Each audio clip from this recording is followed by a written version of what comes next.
The following is a special presentation of iRacing on LSRTV, your home for sim racing.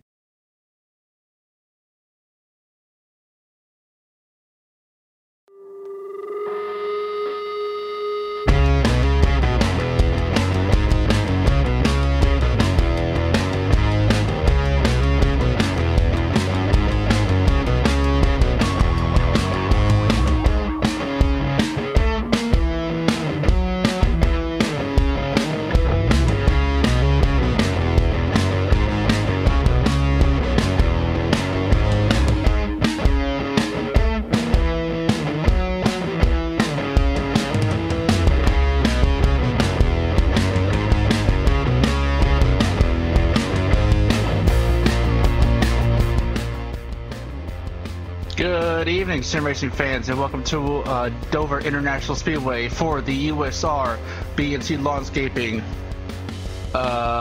Visit Virginia 200 tonight for in the playoffs for the USR series. We want to welcome you to the night's race. I'm Michael Guerrilla alongside Gary Weaver, and we've got Cisco Scaramuza in the production booth tonight. Looking to see a fun, interesting race, especially after we reset the points following last race. We have our top 9 drivers right now, from Michael Adkins all the way down to Jamie Walker for your top 9 in points. And we come from a very tricky Watkins Glen over down to Dover, Delaware, where Monster the Miles is looking to eat some trucks up here. And Gary, this track is really tough on these guys. It'll be interested to see how these guys can keep off the wall and be tame. But what are you looking forward to tonight? Well, tonight's going to be interesting to see how these drivers handle after, especially after from Richmond to Watkins Glen now to Dover, where, as stated in real life as well, and it's pretty much also represented on iRacing, is that this track is self-cleaning. It's constant banking over pretty much the entire track, so you gotta be careful. It's gonna be interesting to see how these drivers avoid wrecks, whether they're gonna back off or dive low and try to get through it as quick as possible. Yeah, that's very true. Especially coming off of turns 2 and 4, we have a lot of times where people hit the wall, slide down to the bottom, and then have everyone check up and maybe run over each other trying to slow up.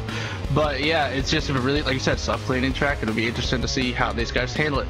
But right now we're in qualifying right now. We only have 10 drivers who have put a time up on the board right now, with Jamie Walker on pole right now at a 23.766, followed by Bobby Terrell. Dwayne Dunn is your top 3.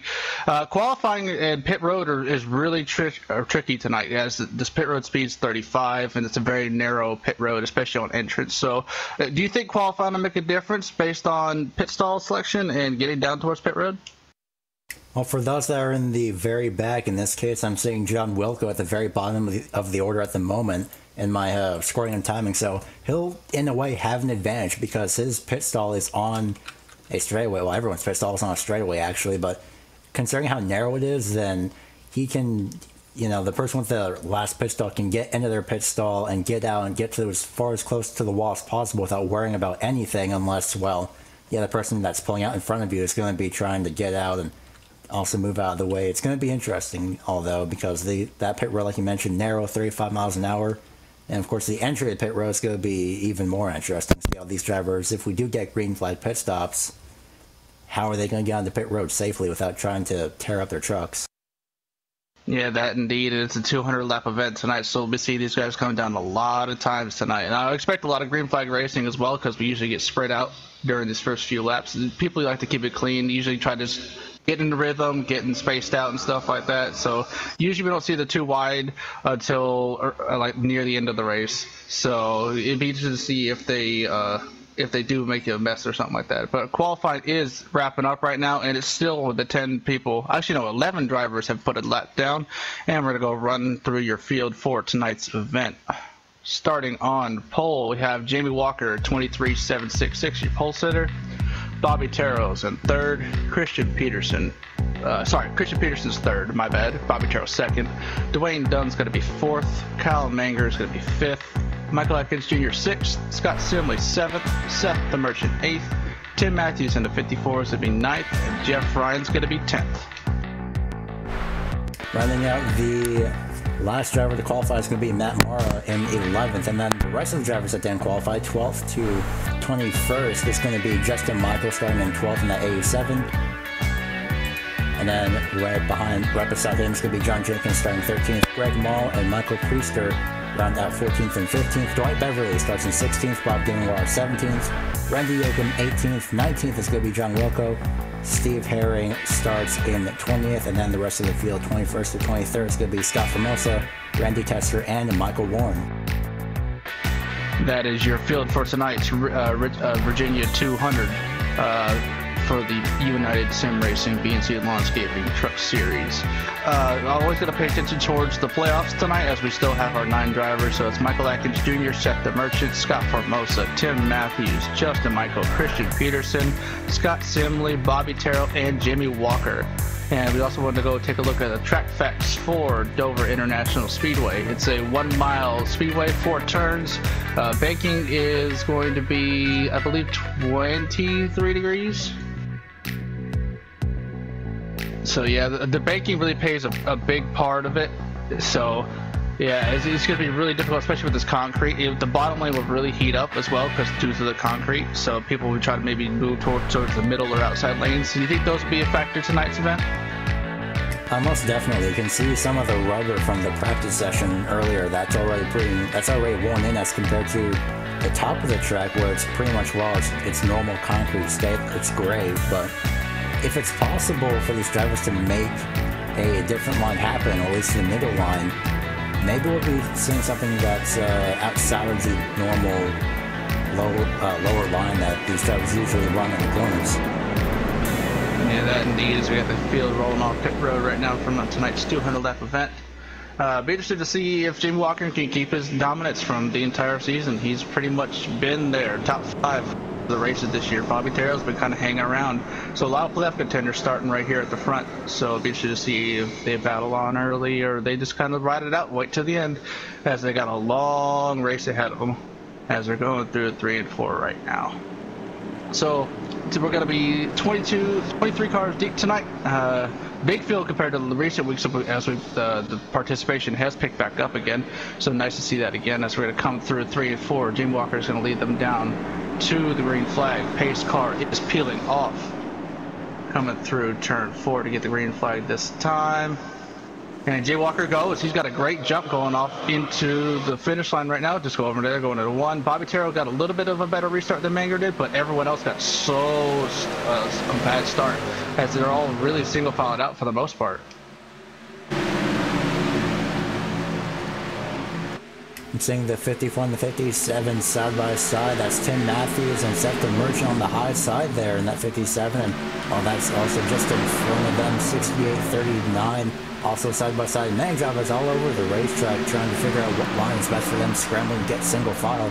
As Jimmy Walker leads the first lap here at Dover, a lot of side by side action throughout this entire racetrack.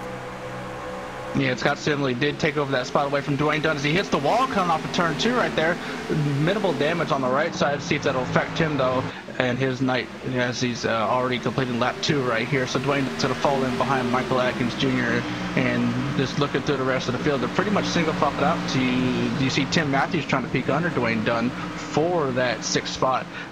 Tim Matthews is going to be charging up towards the front as he's trying to stay in contention for this championship as they go up into 3. He's looking again towards the bottom. Maybe that bottom lane is the way to go for right now, as he's going to get under Dwayne Dunn, and Dwayne's just going to go ahead and give it to him. And then Tim Matthews is going to bring Seth the Merchant along with him. Maybe not quite as they stack up right there. 91 of John Jenkins got passed by Justin Michael right there for that 9th spot as well. Due to that stack up, and John Jenkins might even lose another spot to Matt Mara. John Jenkins trying to hang on to position, and he does, but Seth the Merchant now getting passed by the 87 and Justin Michael on the low side, coming through turns 3 and 4 onto the front straightaway. The thing about Dwayne Dunn, though, as these two still go side by side, is that's just going to be one of possibly many drivers that are going to hit the wall coming out turn number 2, as this battle is still going on for 7th, and I think Seth the Merchant got the wall coming out turn number 2. That wall comes up insanely quick, both out of turn 4 and turn number 2, so hopefully for these drivers they can avoid that as much as possible. Seth the Merchant falls back into 9th place and almost off the coming loose after number 4. It's going to be John Jenkins. He does manage to keep that straight and still going forward in 10th. Yeah, what you said also, the exit of these corners, the walls do come up on you. They're really sharp on the exits of the corners, and it's really key to keep it off the wall. But also see just ahead, Seth the Merchant, Justin Michael's still looking for more after starting 12th. He's already moved up 4 spots. He's looking for the 7th spot on Dwayne Dunn. He's going to look to the inside going into turn 1. And this is though he will get alongside. Will he get the spot off the corner? Maybe Dwayne Dunn's let it have it, and he does. And that's also going to bring Seth the Merchant alongside Dwayne Dunn as well off the corner. So Dwayne's just struggling right now after starting P4. He's already down 4 and make that 5 spots, maybe even 6 back here to John Jenkins behind him. But I guess Dwayne's just trying to find his line. He's been, kind of been pushed up to the high side. Looks as though he's just waiting for that high side to come in for right now. So he's just trying to get into a rhythm, staying where he can. Hopefully he can. He looks like he's gotten into a rhythm right now. So luckily he's fallen behind Seth the Merchant in 9th place. Even though he's 5 positions down from where he started, he finally got himself sorted out. I feel like him coming out into that wall of turn number 2 as he gets a little bit sideways coming off turn number 4, it appears.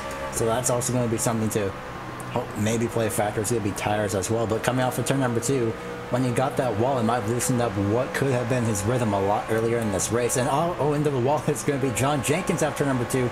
To the inside comes the 22 of Matt Morrow.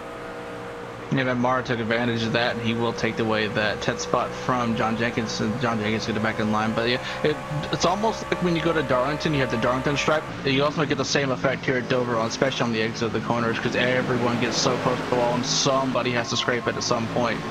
But looking back up front, Jamie Walker still has a good lead over Bobby Terrell, about half a second right now, as they're actually coming up to lap. Christian Peterson, number 23, I think he missed the start and started on pit road. So he's just only a few tenths away from going a lap down. So that's going to really hurt him, especially in the playoffs, as he's still fighting for that spot. But right now he's basically second to last on the track right now. So big hurt for Christian Peterson right now, especially if he doesn't get a caution here in his first lap, since we're going to come by to complete lap 11 right now. Side-by-side battle for 5th place right now. Michael Atkins Jr. trying to defend. Tim Matthews gets way loose after turn number 4. He's going to have to drop back behind Seth the Merchant. Well, besides Seth the Merchant, drifting up in the middle of the corner, and luckily they don't make any contact, but Tim Matthews is going to fall back 3 positions and was essentially pretty much just an entire lap.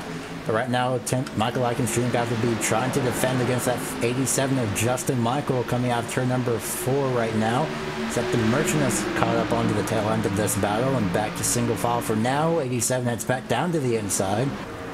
Looks like the outside lane, or at least this middle lane, is going to be playing a little bit of a disadvantage as it's not really worn in right now, as those 2 drivers are still, the 2 and the 87 are still side by side. Atkins Jr. is still hanging on to the outside lane though, so maybe it's just enough to keep some type of momentum, but that inside line is still being worked on by at least Justin Michael right now. As right now the 57 and the 54, they're both watching this battle in front of them. Yeah, and Justin Michaels kind of slides up on the exit of 2, gets a little loose, and they give Michael Atkins Jr. a chance to get back on the outside, and not quite, as they're still side by side, keeping up coming through 4. One thing Michael can do is kind of pinch Justin Michael down on the exit of the corners. He kind of does there, and Justin Michael does get a little bit loose. Michael Atkins Jr., that's his best chance to get past Justin Michael right there for that spot. Is he going to try and get a run right here off of turn 2? He's trying to pinch him down, maybe give him a little bit of room onto that apron, see if he makes a mistake, and looks as though Justin Michael he's still fighting back. The bottom is still usable, but the outside lane's just getting that great run off the corner, as they're still side by side right now. This 57 is being impatient too. He's got nowhere to go. He's still stuck behind them on the outside. He's just trying to decide which lane's going to be better for him, as he's still over the back bumper of the 87. You got the 54 Tim Matthews just behind this group as well, as they're still battling for that 5th spot. And it looks as though the 2 of Michael Atkins Jr. is still just hanging in there. Oh, they almost got a door right there through 3 and 4. Justin Michael's getting restless with Michael Atkins Jr. as they're still side by side for the spot. Seth the Merchant actually uses that outside lane in turns 3 and 4 just a couple of laps ago, and now he is definitely impatient, but so is the 87 of Justin Michaels, as these drivers are still side by side hanging on right now. My goodness, Atkins Jr. is making an impressive run, but you can see the 57, the 54, they both ran the outside line. Look at Seth the Merchant down to almost the apron on the back bumper of Justin Michael. Now he's going to be trying to get that 6th place position. Side by side through turns 1 and 2 right now. It's going to be Seth the Merchant trying to get by Justin Michaels. It looks like Seth the Merchant got a little bit loose. Coming out turn number 2 on the bumper was the 87 of Atkins Jr. So maybe that's Michaels' way of saying, hey, I'm not too happy with that, but it's still all over the back bumper, practically bump drafting him down the front straightaway right now, all over the front straightaway. Goodness gracious. Now here comes Seth the Merchant to capitalize on this. No, oh, and they're almost going to wreck each other coming through 2 right there. The 87 of Justin Michael really pinched Seth the Merchant onto that apron and gave him no room off the corner, so it was really tight right there, but they still kept it going straight right there. But yeah, Justin Michael is just not happy with the 2 of Michael Atkins Jr. as you saw him push him down the straightaway right there. So, and still the 87 is still pressuring the 2 going off into 2, and the 57 is still looking on the 87. So they still have that train going on. It's almost about 6 cars now with Matt Mara on the back of it as well. And also got John Jenkins closing up to that back half of the pack as well. As you look up ahead again, Justin Michael still trying back on the inside of Michael Atkins Jr. Get that spot back away from him. Michael is going to get the spot off the corner, and Justin Michael is get really loose. And now Seth the Merchant coming back on the outside of the 87. Will he get a spot using the very high side? He won't get alongside him, but he will get a good run coming off of turn 2 right here. Will he do anything with it going into 3? He's going to look low, and he's going to make a move, and not quite. Now he's inside of him. This is amazing right now to watch. We're only on lap 22, 23 right now. Sorry, complete lap 21. Now we're on 22, and this is just still getting exciting. Look at the 54 of Tim Matthews. I thought he was going to gain some momentum and get to the high side and get to the outside of the 57, but right now to the outside of the 57 was the 87, but Michael got that advantage coming out of turn number 2, and the Merchant still trying to use the inside line almost completely. Almost gets a piece of that quarter panel, the 87, and while right now pretty much everybody else is just tagged on to this battle right now. This was originally a 4-car battle for 5th, now this is everybody for 5th. Seth the Merchant down to the inside, the 87, again, a little bit of that apron, a little bit loose at turn number 2. Michaels gets in the wall coming out turn number 2, that's going to lose some momentum just a little bit. He still keeps it going, and surprisingly still has a lot of momentum, not a major hit, as Michael still has the advantage and still at speed, almost gets into the wall at turn number 4. This is going to give that 6th place position to Seth the Merchant, and now can Tim Matthews capitalize on this battle, or Matt Maher, or anyone else that's behind these 4 drivers. Yeah, this train has gone from 5th all the way back to 12th right now, as we see Seth the Merchant looking back to the inside of the 2 of Michael Atkins Jr.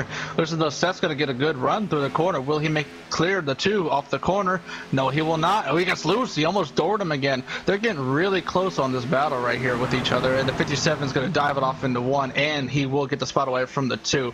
So maybe Seth, when he was sitting behind the 2 and the 87, was kind of saving his stuff. He's looking for his line, and listen, though, he got away with it, and now as he's at the 87, look at the inside of the 2 going into 3. Will the 87 do anything with the 2 now that he's got that inside line? And once again, and there'll still be door to door coming off the corner, completing lap 25 right here. Tim Matthews behind them as well, just kind of looking around, waiting for his spot to go. Will the 87 clear the 2 off the corner? Yes, he will. Give that spot to Justin Michael for that 6th spot. Oh man, you just can't take a breath right now. As right now Michael Atkins Jr. stuck on the high side. As here comes Tim Matthews. Maybe he was saving his stuff, but just ahead of them, it's going to be the 87 on the back bumper, the 57, or at least just a little bit.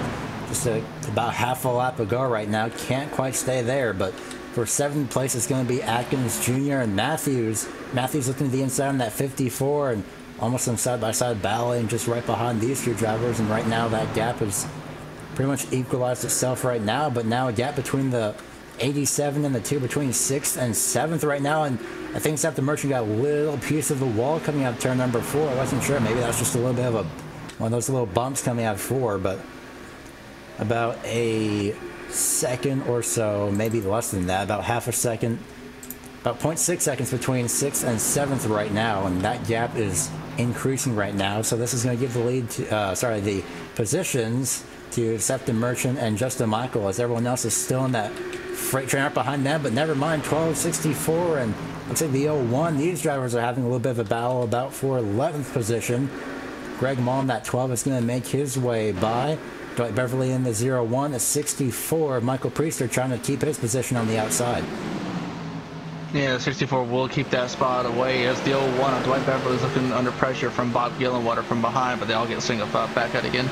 But the people who have loved this battle for the way of the train from 5th back all the way to 12th has been the top 4 of Jamie Walker, Bobby Terrell, Scott Simley, and Kyle Manger. They pull out at least 3 seconds from 4th on back to get to the 5th spot of Seth the Merchant. So that just shows how much time they lost battling back here in this group. As we look to see the 12 of Greg Mall is looking to the inside of Matt Marr for that 10th spot. Greg's trying to move up from that 14th spot, trying to pick up some spots, as well as Matt Marr starting 11th. Greg's going to send it to the bottom. We'll use that little apron a little bit. There's a little bit of grip down there if you set the car right, and he looks as though he did it right as he's going to get that spot away from Matt Mara. So Greg's trying to use that apron, use the entire track that he can. It looks as though the bottom is just the preferred line. We've seen the outside lanes start to come in. People have been starting to use it. It looks as though they just can't get the run off the corner. They're too tight coming off the exit of the corner. They don't want to hit the wall, so they just have to lose so much momentum even though they get a good run on the exit. It could be, well, it could be also South, but it could also be that right front tire, depending on how hard these drivers are pushing their cars, and we've seen their trucks, or whatever you want to call them, but we've seen how hard these drivers can push these vehicles that they're racing, and that right front tire is most likely getting the brunt of this, as these drivers now head into turn 1 right now. I'm watching the 54. John Jenkins head to the high side in the middle of 1 and 2. I was expecting... Sorry, the 54 of Tim Matthews. I was expecting the 91 of John Jenkins to capitalize on that, but look at Greg Mullen, the 12. He's also going to be using that middle line, and it's like single file relatively for the most part. We got spin in turn 3 and 4 on the aprons of 39 of Dwayne Dunn. Something must have happened. No caution as he's off the racing surface, but more bad luck for Dwayne Dunn. And for the 12 of Greg Mall, he got loose off the corner and lost all those spots that he just gained all the way from 10th back to I think about 14th or so. So tough luck for Dwayne Dunn and Greg Mall as well, as I guess they just both got loose off the corner. Dwayne Dunn fully spun, and then Greg Mall just kind of half spun and hit the wall just a little bit, but he's fallen back to 14th. And Dwayne Dunn's a lap down back in 21st. So not a good night for those two right now, as we're going to battle right now for that 12th spot, 11th spot. Michael Priester and Dwight Beverly going side by side, going into 3 for that 11th spot. Looks as though the 1 of Dwight Beverly is still going to hold on to that spot ahead of the 64 and move him up to 11th.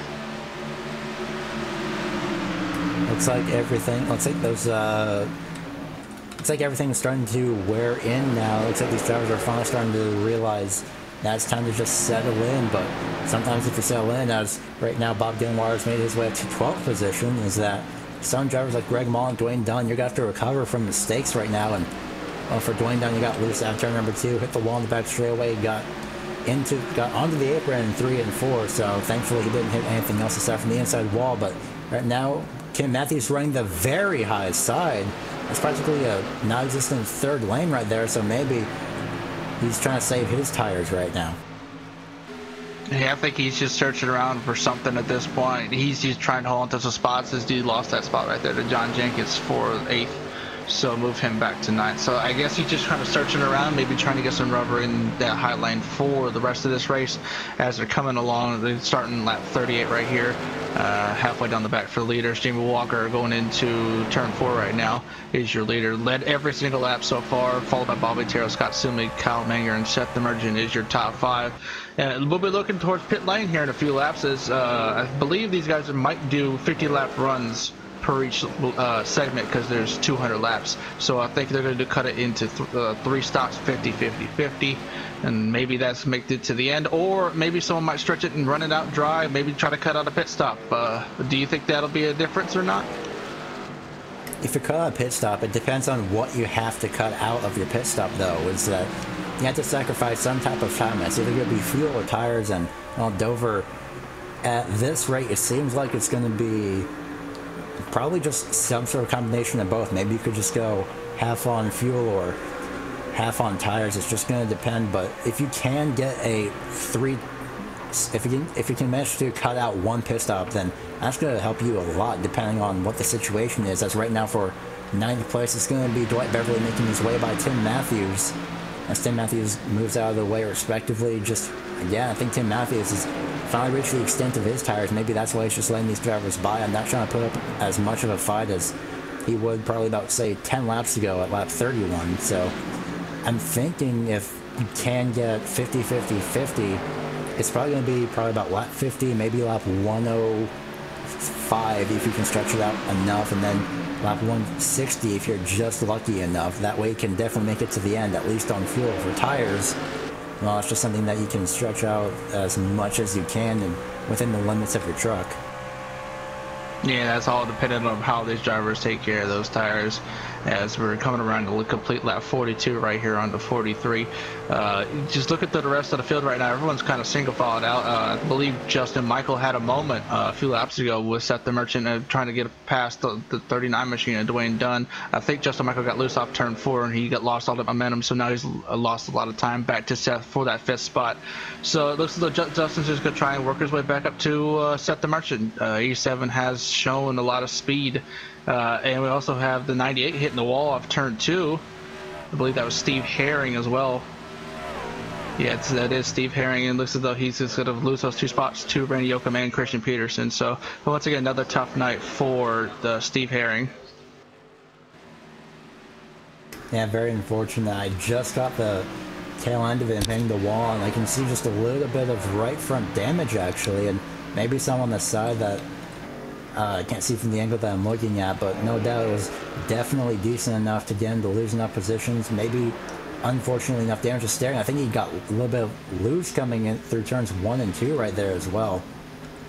But he said a noble name as well. I'm seeing Christian Pearson in 17th. We haven't really seen him. Usually he's been so dominant throughout pretty much the series. But right now, unfortunately, he's sitting there in 17th. Hopefully he can, maybe it's just his own strategy on just waiting, trying to figure out what he can do, just let everyone else run their race while he runs his own. But meanwhile, a little bit of a battle for 8th place right now. It's going to be Michael Atkins Jr., 7th place, and Dwight Beverly. And John Jenkins just on the tail end of this, as Beverly's going to head down to the inside, coming off of turn number 2. And off of the corners of 39, Dwayne Dunn again. No, oh my goodness, Dwight Beverly. And of course the 54 involved in that. 3 cars involved in that wreck, and Dwayne Dunn gets even worse bad luck, but not as much as the L1 and the 54.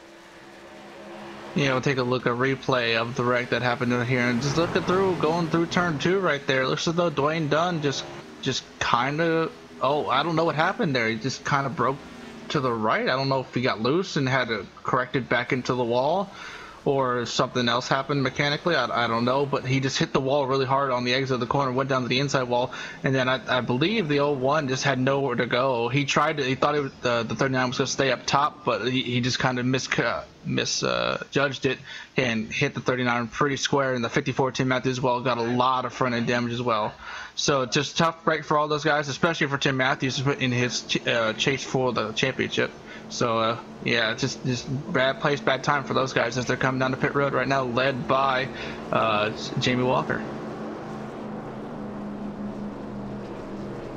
Actually led by Bobby Terrell. When I was looking at my scoring, I saw Jamie Walker, so maybe he pitted right after the caution came out or just before the caution came out. I'll take a look at that in just a moment, but now these drivers are pretty much on their 50-50-50, like you mentioned. Lap 48 right now is being started for most of these drivers, and Dwayne Dunn making his way down pit road. Hopefully he can get that repair and get back out. Some drivers off, and Jamie Walker's in the lead, but first off pit road is going to be Bobby Terrell, Scott Simley, Justin Michael, Kyle Manger, and Seth the Merchant also out of pit road.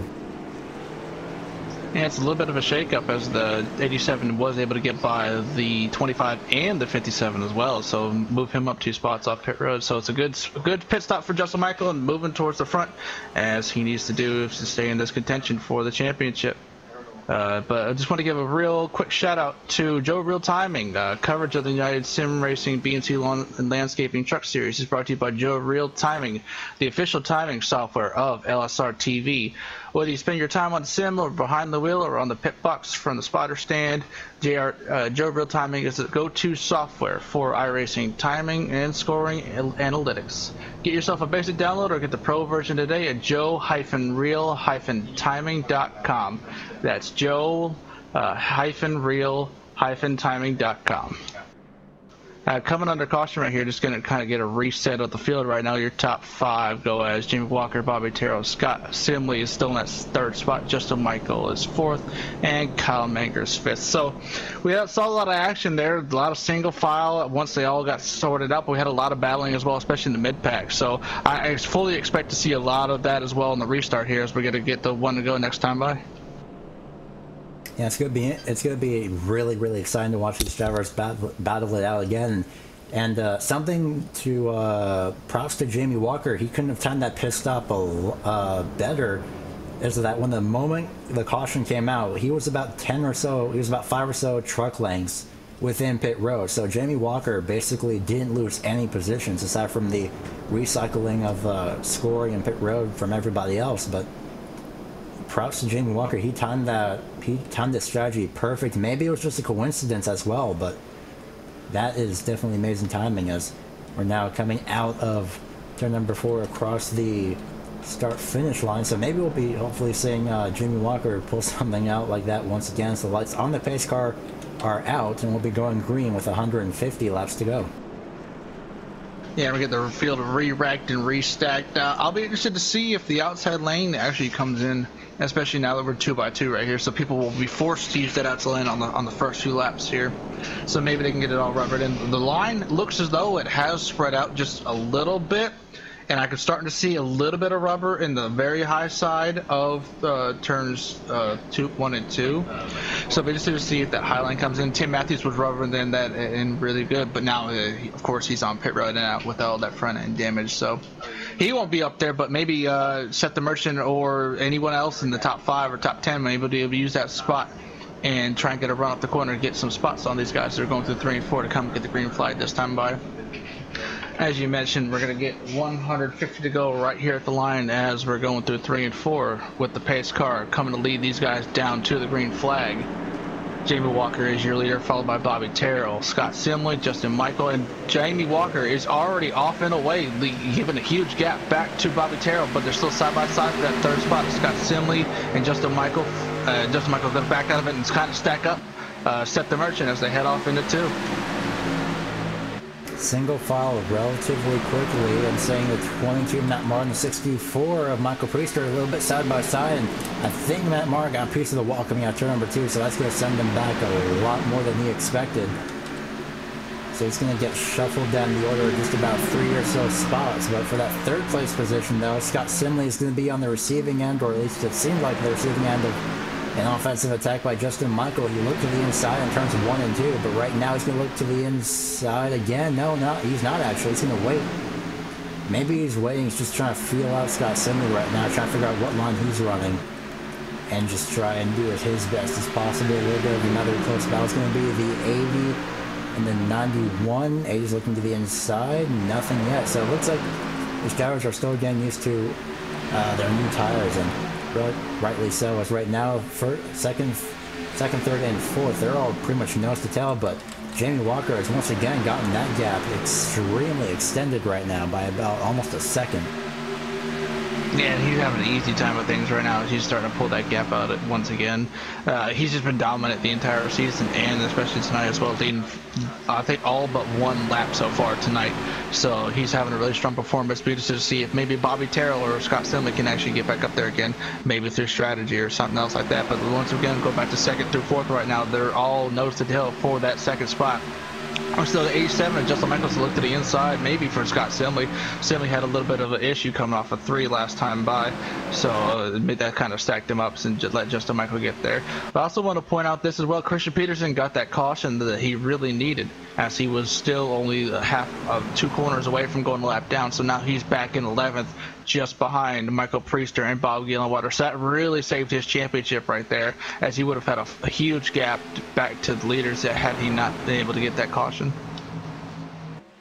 Yeah, it was about 17th and an extensive amount, about 17 or so spots down from his starting position. Now he's going to be all over the back bumper almost of Michael Priester, hang down to the inside for this 10th place position side by side. Priester's going to let him by, it seems, or maybe it's just the temporary disadvantage of that outside lane, but a quick pass by Christian Peterson. Now he's finally broken into the top 10.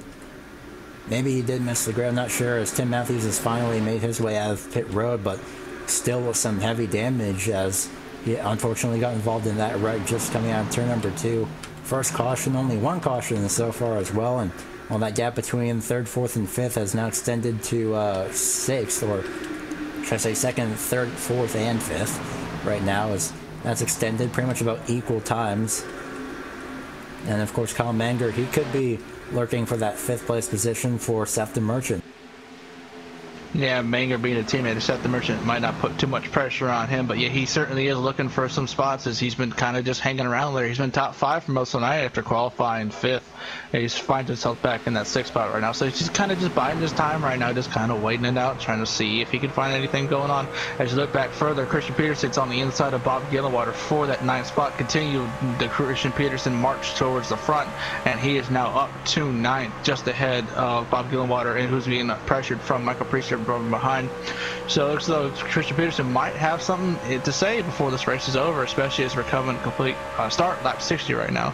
So he's definitely got a lot of time to do it, but the question is, will he be able to get through the field enough as he's getting close towards John Jenkins for that 8th spot? But will he be able to get through this field quick enough to battle for the win? Seems like it right now, he's going to make that move for that 8th place position. The Christian Peterson now to 8th position, but John Jenkins got passed by Scott Formosa on the same lap that Christian Peterson passed Bob Gillenwater. He's pretty much now 2 or so laps to go. So maybe John Jenkins is still trying to get back his rhythm, as it looks like either that or Christian Peterson has finally gotten his momentum. But hopefully for John Jenkins, he can retain whatever position that he can at the moment, and that's just barely inside the top 10. That's 9th place right now. But Michael Priester in that 64, he's going to be closing in on this battle right now between both the 91 and the 4. Maybe Gillenwater's just waiting on Jenkins, trying to figure out what the perfect moment is. I'm looking at the lap times right now. 25 for John Jenkins. It's going to be a 25.2, 25.27, 25.26 for Priester. So that's 9th, 10th, and 11th right now. Relatively equal lap time. So unless somebody makes a mistake, and hopefully they do not, and that's definitely going to be most likely involving the wall, everything is going to be calm for now. But as they say, it's always the calm before the storm. Yeah, one person creep up behind them as well as the 2 of Michael Evans Jr. We saw him qualify up in the 6th spot and run up in the top 5 for and have good battles with Seth the Merchant and Justin Michael, but he's fallen back to that 12th spot. So maybe he had a bad pit stop, or somehow he got back in that spot. So it'd be interesting to see if he'd be able to get through the field right now, get back to where he was running before, as he's now in 12th. He's still looking in the back of Michael Priester for that 11th spot. So we see 2 different progresses happening. Christian Peterson going towards the front, and Michael Evans Jr. see if he gets back towards the front. But going back up to the battle for that 2nd spot, still they're nose to nose and up to nose for that 2nd through 4th spot, as Bobby Terrell's getting pressured from Scott Simley, who's being pressured by the 87 of Justin Michael.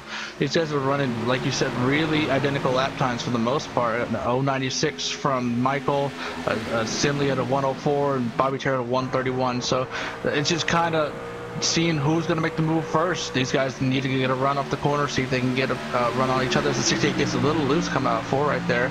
So the 87 might take a look on the inside. He might, as the 68 leaves a little bit of room on the bottom. 87, Justin Michael will get there, and kind of unexpectedly, the 68 just didn't know he was going to be there.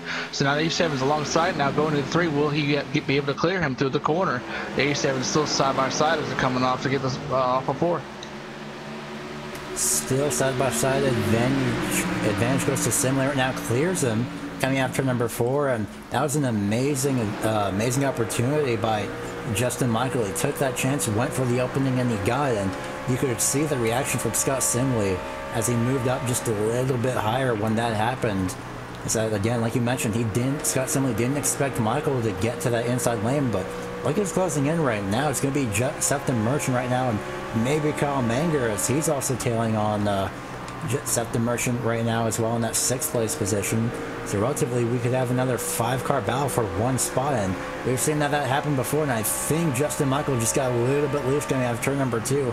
That's going to set him back just a little bit, but acting like it didn't happen. Maybe he was still going the correct direction. It was just the most slightest bit of getting loose, but Nonetheless, he's still going forward, and he's still trying to get back to the inside for that third place position of Scott Simley. He's closed the gap temporarily right now to about half a truck length now, a truck length. Justin Michael's got the momentum heading into the corner, but he just can't quite make it stick. Yeah, and he's just going to try to hold that spot right now, see if he can move up towards the front. He's still pressuring that 68 to Scott Simley, so like I said, still got a long time to go as we start one lap 170 right here. We got 131 to go, 130 next time by. We all talked about the right front earlier, the right front tire being a lot of wear, and we've seen these guys get loose off the corner. We didn't want to we forgot to mention this as well. That right rear tire also gets heated up as well and causing you guys to get loose. The straightaways are banked as well. So once you get off the corner, there's no time to waste, especially on the wheel, especially when you come out the corner, because you can easily pitch that car sideways if you get too loose off the corner, have too much wheel in it or too much gas. So it's really easy to burn up both right side tires, and they really just a matter of managing both of them. Really, the right front's more important than the right rear, but if you overcook that right rear, oh, you're done. You're basically just wrecking off every single corner. Hopefully these drivers can manage their tires, and Christian Pearson was all over the back bumper of Scott Formosa coming out of turn number 4. My goodness. Pearson finally says that's go time, so move Pearson up to 7th now. Only 4 positions out from where he originally started, which is about 3rd place or so. Right now Scott Formosa trying to tail onto the back of Christian Pearson, maybe get by Peterson in that 23, but Formosa in that 80 is pretty much nothing he can do right now, but he's definitely trying to hold that momentum as well. Gets the very slightest bit of that apron hanging into turn 1. Doesn't seem to affect him that much, but Peterson is definitely on the charge right now. And he's all the way up to that 7th spot after being back all the way back in 21st after the first run. So like you said, it's a good run for him. And also a good run as well for Scott Formosa, who qualified 21st. He's charged his way back up to that 8th spot. He's had a really strong performance after a somewhat mediocre qualifying. So he really was able to step it up. So good to see him move up to these spots. And we also look back up front once again, the top 4, the top 3, 2nd through 5th, there you go, that's better, are really starting to stack up as well again. Bobby Ottero's kind of pulling away a little bit, but Scott Simley is also being pressured from Seth the Merchant and Justin Michael. Seth the Merchant's really closing up on these 2 for 2nd and 3rd. So it'll be interesting to see if Seth has anything for these guys ahead of him, as he's kind of bringing along Kyle Manger as well, as we've documented, and Kyle's just kind of hanging around right now waiting for that spot. So once again, the accordion effect is starting to come in as well, with the 23 of Christian Peterson coming in as well. So we've seen the trains come really often, and really long trains of 4, 5, 6, 7 cars, as you see the 87 kind of peaking the inside of the 68 through turns 3, going into 3. So it's just a matter of who's going to make a move, and will the train be able to stay side by side once they start battling. Definitely exciting, and one thing I've actually noticed just this past lap is now Christian Peterson has closed the gap immensely. You can see for the 87 though, he's closed that gap to the 68 in this corner. But the one thing that I actually just now noticed, which is quite interesting, is that watch as I head into turns 3 and 4, is that not a lot of momentum is gained. So maybe Scott Simley is better in turns 3 and 4, but Justin Michael is better in turns 1 and 2. But right now they're pretty much equal, and I think Michael got a little bit of a better run that time around. Maybe just found the correct line, as now that gap is starting to slowly close up and pretty much gone right there. Coming out turn number 2, is he going to move to the inside for 3rd place? He looked to the inside, but he decided not to go for it. Right now, Christian Pearson also looking for that 6th place position on Kyle Manger. Maybe he's waiting as well, because Kyle is catching up to Seth the Merchant. Justin Michael has caught up to Scott Simley right now. And a little bit of a wrong line entry for Justin Michael. Here comes Seth the Merchant down to the inside for that 4th place position to the apron. Goes Seth the Merchant. That's going to loosen up his momentum. So right now, back to single file just from that slightest mistake. Yeah, that apron is very treacherous, especially when you have the transition from the the banking towards that apron. It really upsets the car, but as you see right there, the A7 gets a little loose off 4. He was going to leave the door open for the 57, upset the Merchant as they go through 1 and 2 right now. Will he get the spot away from the A7? No, the A7 uses that high side, and look at Dory chilled off the exit of 2. The A7 gets up at the wall, and that's going to leave him vulnerable to the 25 and the 23, but the 23 is going to take a spot away from Kyle Manger, the 25, and move him up to that 6th spot. So just having those two battle ahead just kind of stacked those guys up. I guess Manger just kind of wanted to check up in case something happened, but the 23 was able to take advantage of that, as well as the 57. So all 3 of them have taken advantage of that small mistake. But it looks as though the 23 is looking for more on the 87. He's looking at the inside going into turn 3. So pulls up alongside of him. He's really got a good run right here. And will the A7 be able to hold on to that outside lane? He does for now. Does he get really close off the corner, close out towards that wall? The 23 is still on the inside, trying to get away from the A7. Looks like he might clear off the corner. Will the A7 bring it back? He's all over his door right there. He's all over his door, but looks as though they're still side by side going into 3. Justin Michael desperately wants to keep that position, and as if he hasn't been making it known already, he's definitely making it known. He didn't have to use the door this time around, but Christian Pearson comes up just a little bit. Maybe Justin Michael went down as well, but maybe that's Christian Pearson's way of saying, hey, I'm going to race you how you race me, and well, that just moves Christian Pearson up to 5th. Maybe that's what you see in contact between Justin Michael into the wall, Manger, and somebody else. I'm not sure who that was, but my goodness, that was a close call. That was Scott Formosa, I believe. That was just barely on the tail end of that. Right now, heavy damage to Justin Michael. He's just got the incredibly wrong side of this battle right now. Yeah, he kind of just went to the quarter panel of the 23. Christian Pearson's got there, and I guess he just didn't really see how much room he had, so he kind of just got thrown into the wall once he got hooked to the 23, and he also came back down off the wall and hit the 25 as well. So the 25 and 87 both have damage to their vehicles. Be able to see how much that affects them. As you see, Justin Michael's kind of slow compared to everyone else right now based on times, as he's almost 3/10 off Scott Formosa. Based on that last lap time, so it looks as though he might have a lot of damage to fix once he comes down pit road. Maybe catch a caution, see if both of those cars can get the damage fixed. But it's just a tough break right there for those guys. Is move those guys down those spots, and Christian Pearson back up to that 5th spot. Wild moment. That was basically a wreck that just didn't happen. But now for 3rd place, it's gonna be Seth the Merchant taking the move on that 68 of Scott Simley side by side. Coming out of turn number 2 to the outside with the advantage and momentum is going to be Scott Simley. Seth the Merchant stays right there on that inside. I believe got a little bit of piece of that apron as well. That could help him out just a little bit. It could either help your race or break your race. And we've seen it almost mess up his race as well for Seth the Merchant, as he got the apron just a little while ago. Still side by side, and still Scott Simley is managing to hang on and keep that momentum. But look right behind them. The longer these two stay side by side, the shorter the distance it is for Christian Pearson to catch up, as they fall single file right now, and Seth the Merchant right behind Scott Simley now.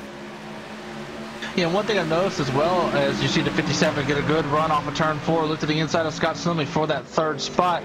Will he be able to clear him going off into the corner? 68 of Scott Simley is running that high side right now, and he's making it work as he gets a great run off of turn 2. We saw that line being used earlier by Tim Matthews, but it looks as though that line's finally coming in, as the 57 is still on the inside of the 68. 68 is going to try and use that momentum off the high side. Just didn't get quite good of a run off the corner. 57's got a really good run off the corner as well. See if he gets to clear him right here, and he does for that 3rd spot. And also look back further, right behind them, the 23, Christian Peterson, has been brought up to them as well. He's also looking on the inside of the 68. Will he be able to do anything with Scott Simley, as Simley still tries to use that high side to keep his momentum up?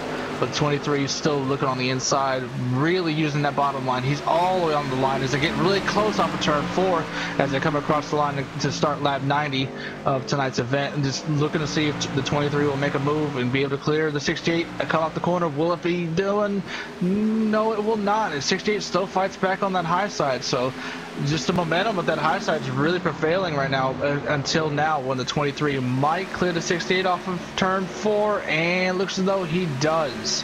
So move Seth the Merchant. I was to see 23 hit the wall. He gets really loose in front of the 68. 23 still able to hold it. He's still wrecking a little bit. And he's going to keep it going straight for now. So like we said, that wall comes up real quick on you, and that kind of bit the 23, Christian Peterson.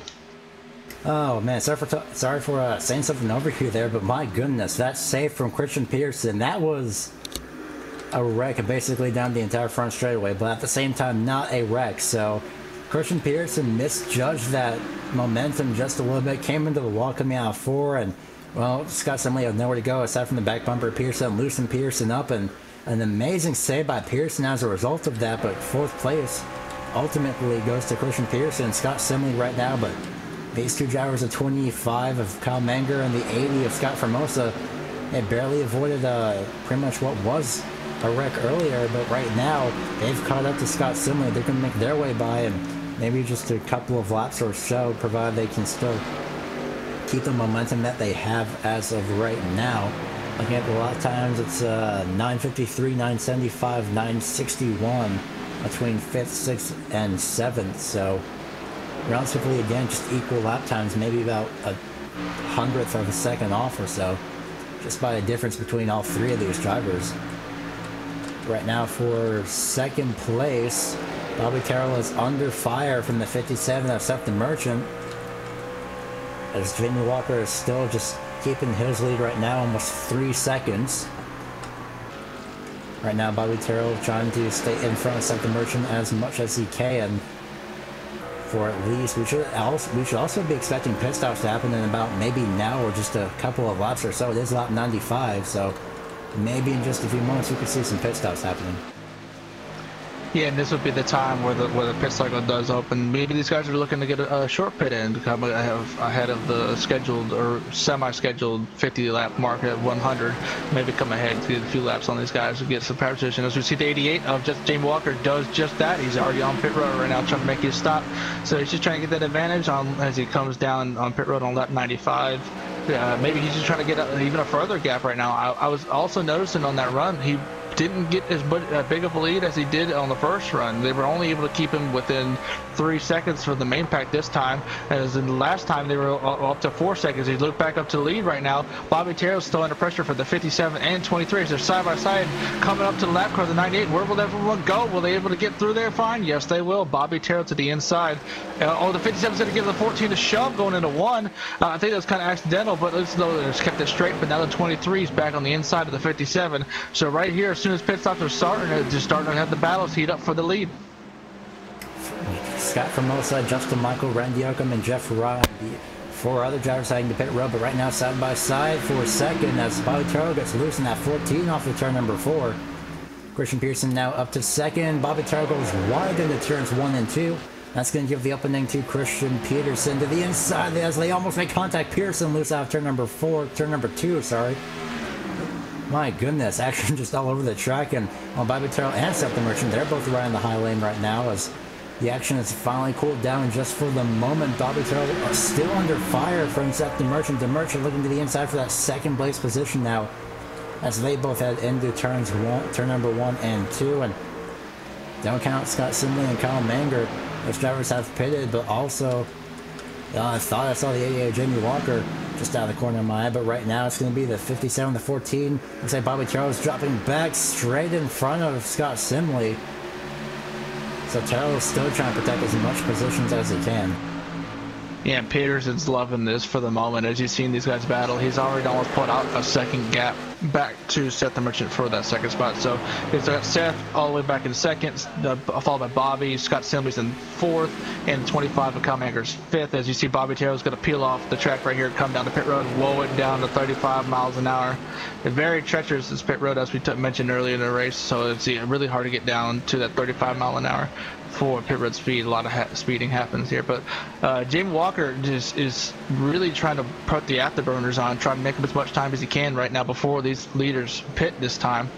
Whenever they come around to cycle out their stops. As you 23 of Christian Peterson is going to try to blow it down, come to the pit road as well. The 57 gets in there really hot. He hits the wall as well. He hit the cone coming in there. He really scraped the wall with the right rear quarter panel.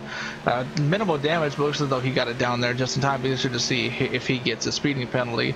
And right behind them, the 25 Kyle Menger and the 68 Scott Simley follow them down as well. And then now the lead goes over to Greg Mull and Michael Atkins Jr. for the moment. So it'll be interesting to see where they pit. Maybe they're trying to catch a caution out here, just trying to stay out. For this top third, it's going to be interesting to see what their strategy is. Well, never mind. Greg Mull is now in pit road right now. Like you mentioned, trying to get into pit road is a chore of enough as it is, but trying to get down to pit road speed as quick as possible as well is definitely also something to watch out for. Is while except the Merchant was an unfortunate example, granted he did keep it relatively straight, but trying to get on the pit road with that banking change and the apron and the racing surface and everything else within that is also as much of a challenge as that. You're trying not to spin out just getting from the track to the apron. As some of these drivers finally exiting their pit stalls, and Jamie Walker is back out in first place right now. Yeah, this though Jamie Walker is actually in the fourth spot right now. As they still have Greg Mull, Michael Atkins. Greg Mull is actually on pit road right now, and he's going to cycle around to that lead, as you said. So Jamie Walker is going to be your leader, followed by Scott Formosa, who was actually able to short pit and be able to jump the 57 and 23 for that second spot when the cycle's completed out here. Bobby Taylor's going to fall back to that fifth spot. Scott Simley's in sixth, and John Jacobs seventh. So a little bit of a shakeup there as the pit stop cycle still is going on for the rest of the field. It's be interesting to see if Scott Formosa will be able to hold on to that second spot, as Jamie Walker now has pulled out a almost 8-second lead right now over Scott Formosa for that second spot.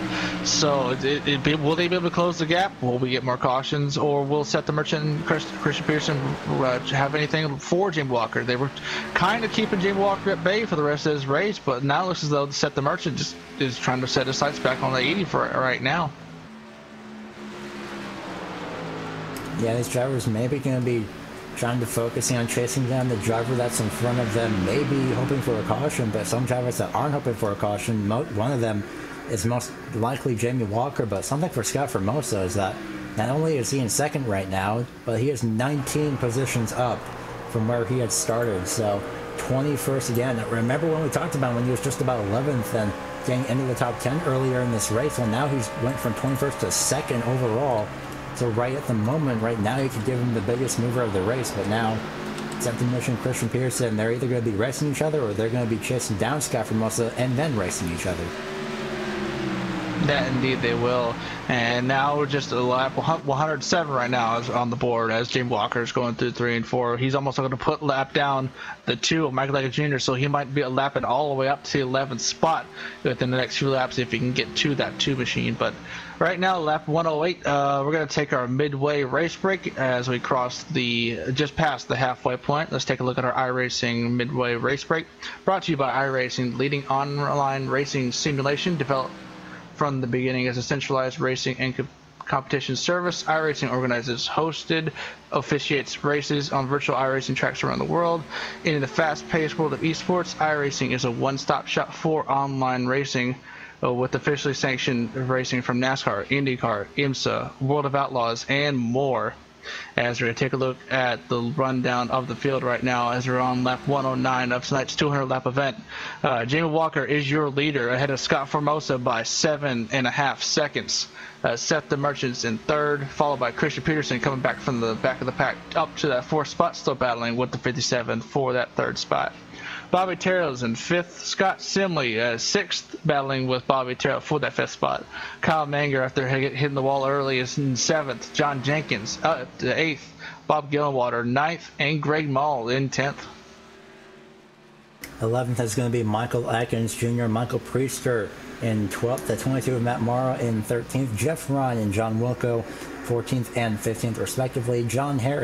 Steve Herring is going to be in 16th right now, and of course those few drivers are a lap down, but unfortunately drivers that are no longer on track. 17th is going to be Randy Yoakum, 18th Justin Michael, 19th Tim Matthews, 20th Dwayne Dunn, 21st Dwight Beverly, and both Randy Tesser and Michael Warren 22nd and 23rd, they have not started this event. Alright, and that has been your iRacing midway race break as we're now on lap 112 of tonight's 200 lap event in the USR BNC Lawn and Landscaping event tonight, the Virginia 200. We're going to go ahead and take a step aside for a second, and we're going to come back in just a few seconds.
actually, really enjoy dirt racing. Feels good to get in the car, and we have, great cars and engines and things at KKR, so it's nice to drive a fast sprint car.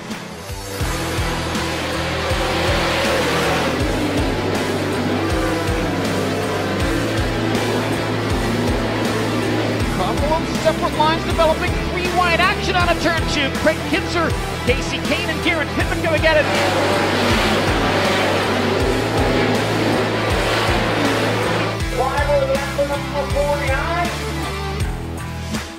I think the differences between, NASCAR and the sprint races on dirt is just a much different mindset.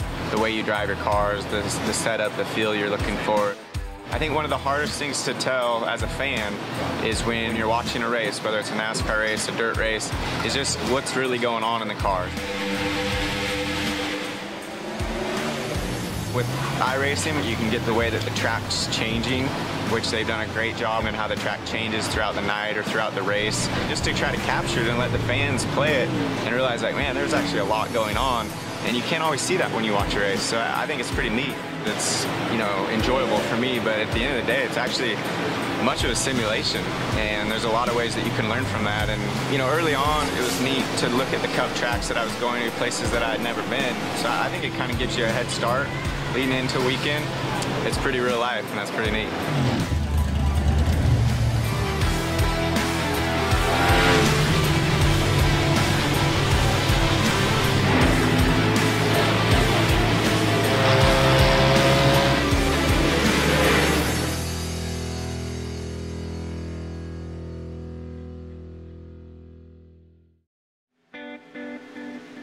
All right, welcome back to the Visit Virginia 200 for the United Sim Racing BNC Lawn Landscaping Truck Series tonight at Dover International Speedway. Jamie Walker is out to a 6.5 second lead right now over Christian Peterson and Seth the Merchant, who are slowly closing in on Jamie Walker, as they're kind of setting about 2 to 3 tenths a lap quicker than Jamie Walker is, as they stayed up longer than he did. So that's the story right now. Scott Formosa was passed by the 23 and 57 for the second and third spots to move him back down to fourth, just ahead of Bobby Terra, who's in fifth.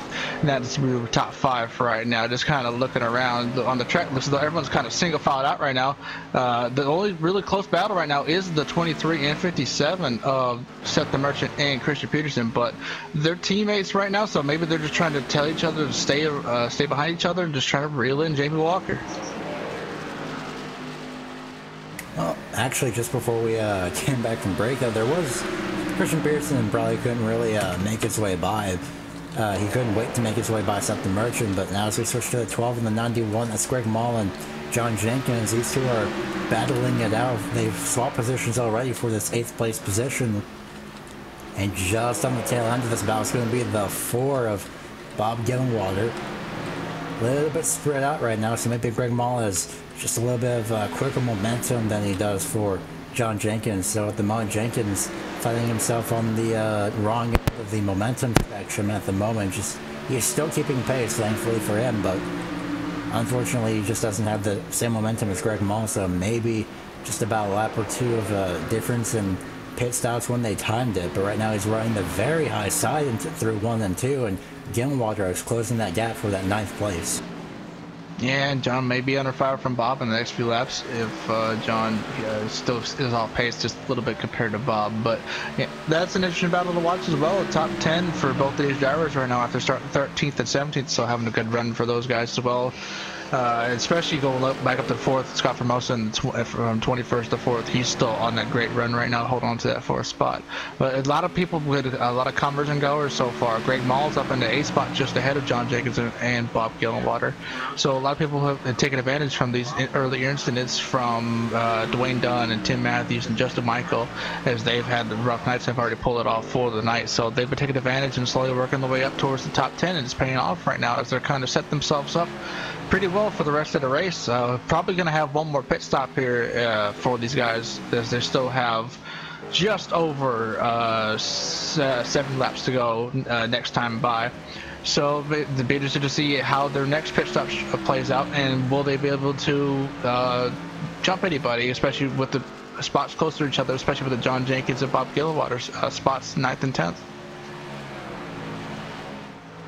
It's all going to be about timing what your previous pit stop, how you timed that, and however you're pushing this run as well. But right now, also a battle for, well, a little bit of a close battle between Scott Simley and the 68 and the 14 and Bobby Terrell. Terrell was up in second at one point, then at first before he went to break. In fact, before pit stops even were in progress, just as they were starting.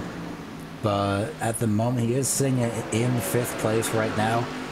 But that 68 of Scott Simley really wants that top 5 right now. He's going to be, in a way, he's closing that gap. Last time around, relatively equal lap times. 25.630 for Bobby Terrell, 25.640 for Scott Simley.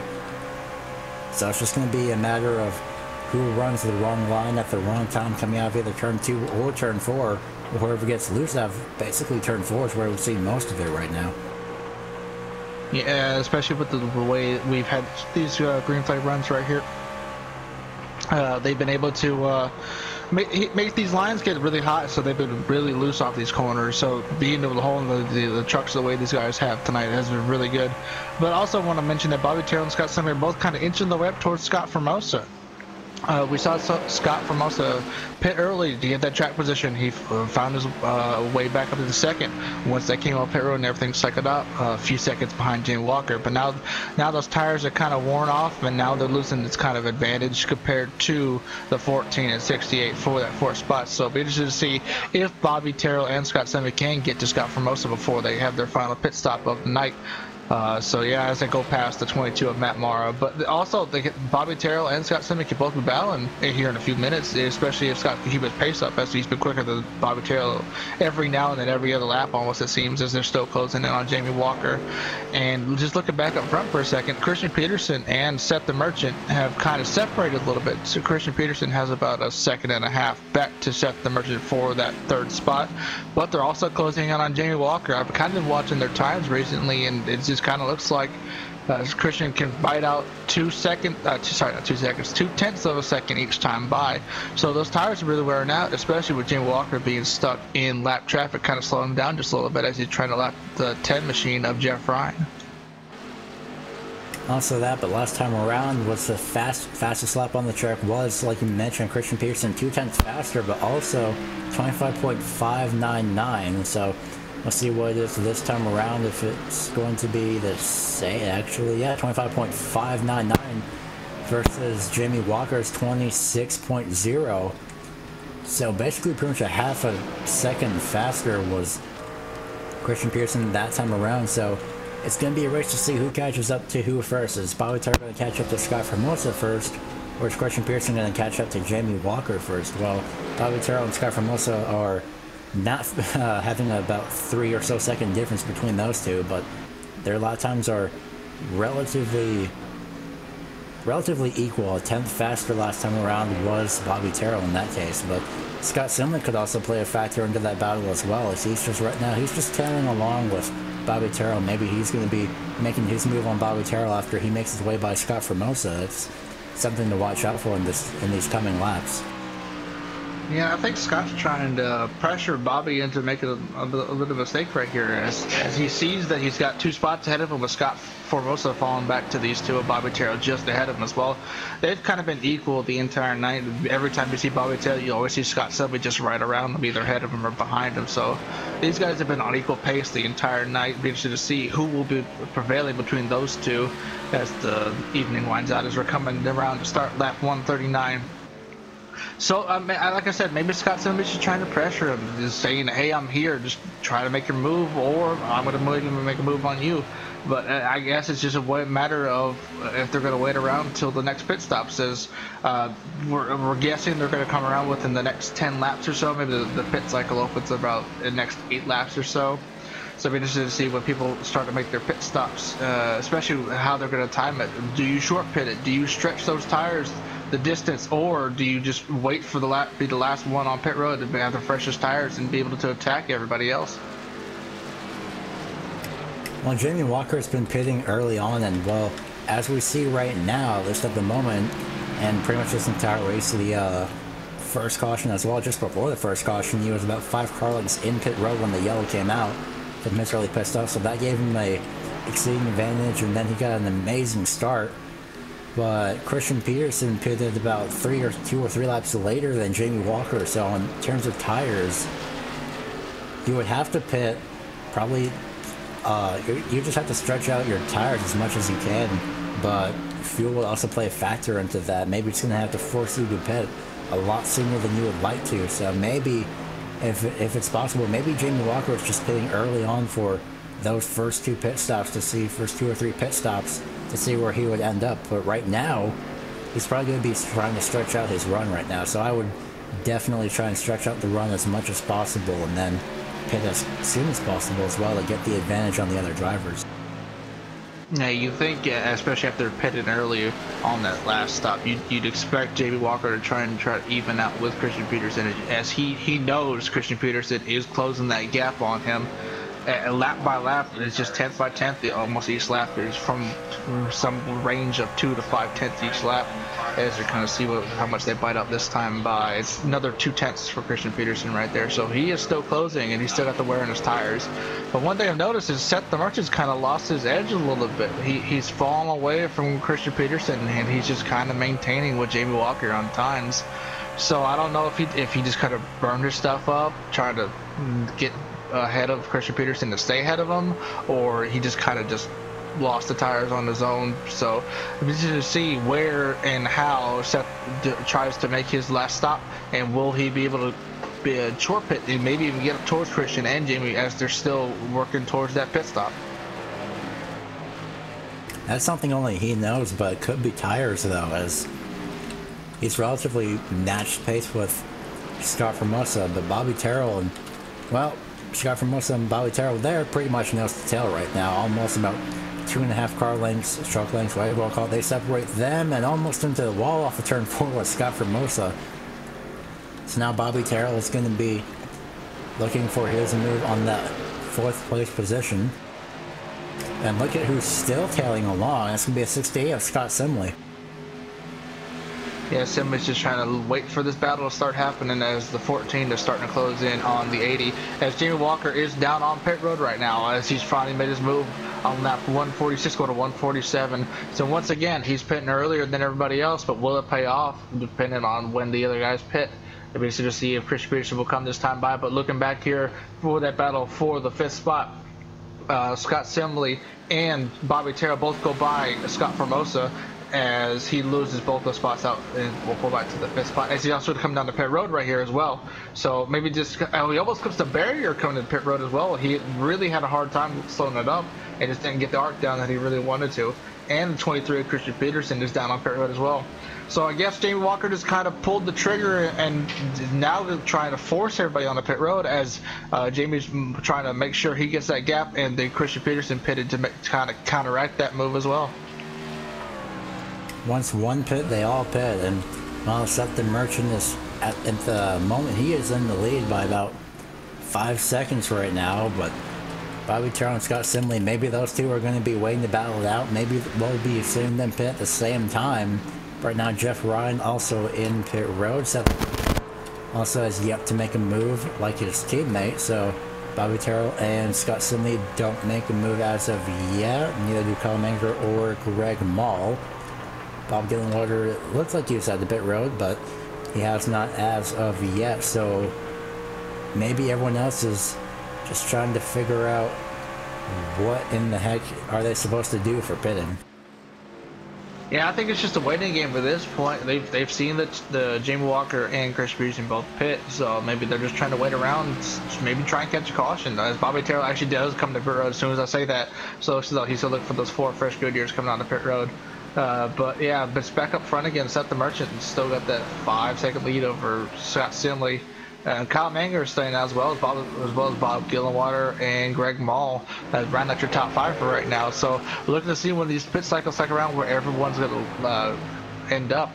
And one thing I noticed is when Jamie Walker once again is back out in front of the people who pitted so far, but I also noticed Scott Formosa jumped Christian Peterson on the pit cycle. So I don't know if he just miscalculated the pit stop and maybe he just kind of overshot his box, or if he sped or not, but he just lost a lot of time to Jamie Walker. Jamie's coming through turn 2 right now in the exit, and then looking back to Christian Peterson, he's only coming out of turn 4 now. So he's lost almost an entire lap to the 88. And Greg Mall almost hits the barriers trying to enter pit road, and that's going to serve as his downfall as he tried to get walled up in time, tried to get into pit road, but well, now he has a completely destroyed engine as of right now, as he actually tried to get back up to speed coming out of turn number 4, and he ended up getting hard into the outside wall. There's no caution right now. My goodness, that's going to be insanely, really a huge disadvantage for Greg Mall. There's a replay up on your screen right now because Greg Mall, you could see him, he tried to get into pit road as quick as possible. He wasn't sure if he was going to make that hard left-hand turn to make it into pit road and damage his truck, or just completely nose it completely into the barriers, but unfortunately got into the outside wall, hard contact, and well, that just served as his downfall. There's one of those mistakes that we were talking about earlier. Yeah, we talked about pit road is treacherous, and that's really the first one we've seen. We've seen a few drivers get in there really hot and get really sideways on pit road, but most of them have been able to keep it pretty straight for the most part. As we also see, Seth the Merchant just came down to pit road, and he almost did the same thing. He almost skipped the barrier just like Greg Mall did. But yeah, it's just a tough night for Greg Mall after such a great run. We talked about him earlier. He was keeping that 10th spot right there, just about. We can get a good run the top 10, so it's a tough night for him as well. So we're going to come around as soon as the pit cycles are going to round out. Right now, Jamie Walker coming through for 3 and 4 will take over the lead right now. So it looks as though he's going to be your leader with Scott Formosa in second. Bobby Terrell is going to be ahead of Christian Peterson as well. So that's interesting to see that Christian's behind them. So maybe Seth might actually be behind, or actually Seth might be ahead of Christian Peterson as well. So Christian might be back to 5th. I'm looking right now on JRT, it's showing him in 2nd place as of right now, and well, there goes Bobby Terrell. Nope, that was Scott Formosa, my mistake. There goes Bobby Terrell. But he's going to be just behind Christian Peterson. So yeah, you're right, 5th place. But he has the advantage on tires as of right now, but Jamie Walker still has that lead by 15 seconds. I believe that's the largest gap that between 1st and 2nd that we've had all night, but the gap, and I think Christian Peterson got a little bit of a wall, or now it's just the shadows on the front stretch. But look at this, to the outside is going to be Seth the Merchant on Christian Peterson for 4th place. That's something you don't see every day, as outside pass at Dover, but well, Seth the Merchant just made it happen, and I think that's the Merchant's way of saying to Peterson, hey, guess who doesn't have the freshest tires right now? And well, that's just an indirect way of sticking it in Peterson's face right now. So next in Seth the Merchant's size is going to be Bobby Terrell and Scott Formosa. Yeah, I think that was one of the situations where Christian just kind of pointed Seth to the outside, just said, here, have it. I don't want to deal with this right now because I don't have fresh tires compared to you. And that's just one of those things where you have teammates around you to be that communication. But if Seth really got loose off the 4 right there, it would be interesting to see if he can still do that and maybe actually hit the wall if he does. But he's, like you said, he's over the back of Bobby Terrell now for that 4th spot. Yeah, Seth has a lot fresher tires than Bobby does. I believe Bobby pitted 3 or 4 laps before Seth did. If Seth's going to look to the outside, he's had a great run to the exit of 3 and 4. And it looks as though he's still on the outside of Bobby, and he's going to make a good run and come off exit 4. So those tires are really showing their muscle right now, as the 57 is going to easily go around the 14 of Bobby Terrell for that 3rd spot. Be interested to see how much Scott Formosa can hold off Seth the Merchant. He's only got about a half a second gap, and is closing really quickly now as he sets his sights on the 80. You know, there's fast driver on the track when they start passing on the outside instead of the inside like everybody else. So Scott Formosa just drifted up to the outside a little bit. Maybe Formosa's way of saying, well, if you want passing, you have to use the inside. So Seth the Merchant down to the inside now on Scott Formosa in the 80. So now the question is, with 39 laps to go, can Seth the Merchant run down Jamie Walker, who has a 15-second lead, and right as I say that, about 0.4 of a second was completely closed up within that one corner, so within about 39 laps.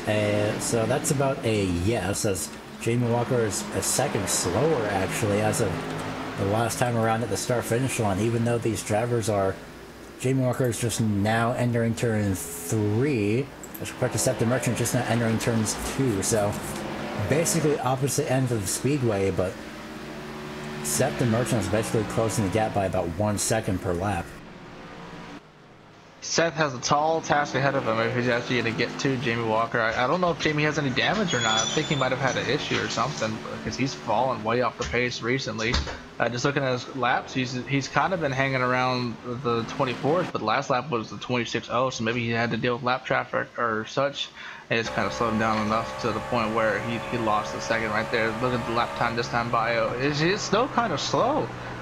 Maybe I'm thinking maybe Jamie Walker actually short fueled, and maybe he's a little short. Maybe he's trying to save some fuel. Yeah, if we can get a in-car shot possible, if we can listen to him, he's coasting into the corners actually. So maybe he did misjudge his fuel calculations, or maybe he's just saving and trying to get to the end as Christian Peterson makes his way by Scott from Russell for 4th. But Jamie Walker is. He was coasting into pit road, coasting into the corner, shutting off the engine, or at least holding the clutch in. So that's actually quite interesting. So yeah, he's gonna have to let the 91 and both the 22 by as well. That's something that we'll have to find out if Jamie Walker can make it back. So yeah, that's right, he's way off pace.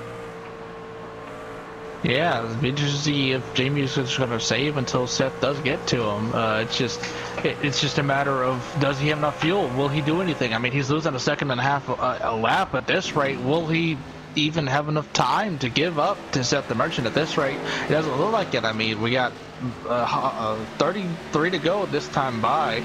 So, I mean, he's got a lot of saving to do if he's already saving this much. I mean, he must have really, really short fueled it by a lot.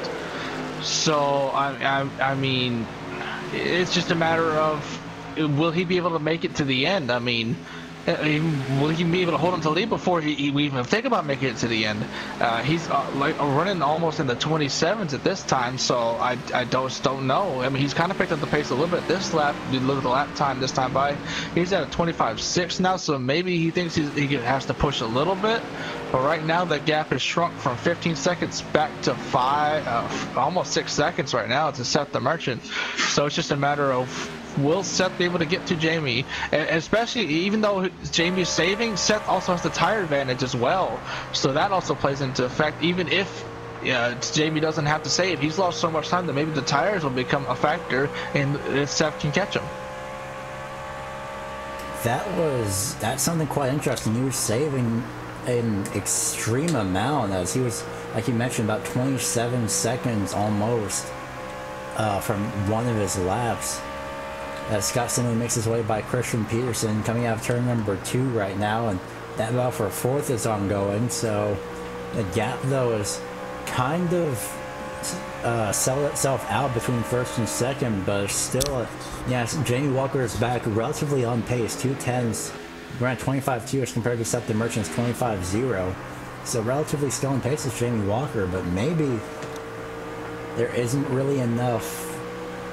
Maybe there's just not enough fuel left. Although we did get word from our producer that there's 9 more laps than Seth on Jamie's tank. So Jamie Walker has 9 more laps of fuel than Seth the Merchant. But so maybe it's just a strategy. Maybe it's just something that Jamie Walker might have misjudged. That's something we'll have to find out in these closing laps.